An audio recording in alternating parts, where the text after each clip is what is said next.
girly. You know what time it is. It's time for our daily check-in. How are you doing today? No, really.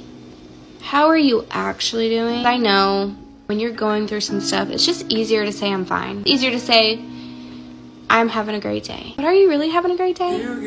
Look, things might be hard for you right now, but I just want you to understand that life is a roller coaster. Okay? There's going to be ups and downs.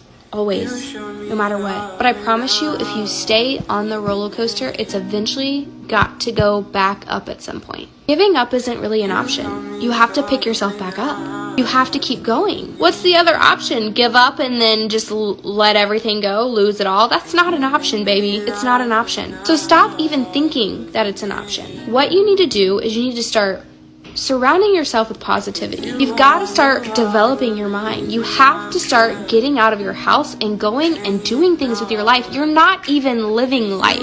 You're literally living day by day just to get through the day. That is not a life worth living. I think sometimes we take our life for granted. Like, we really do. It's not until something tragic happens to us that we're grateful that we have air in our lungs, that we are healthy, our bodies are healthy. Like, it's not until something tragic happens that we sit in gratitude for even being alive. And I know that went really deep just now, but I just need you to understand that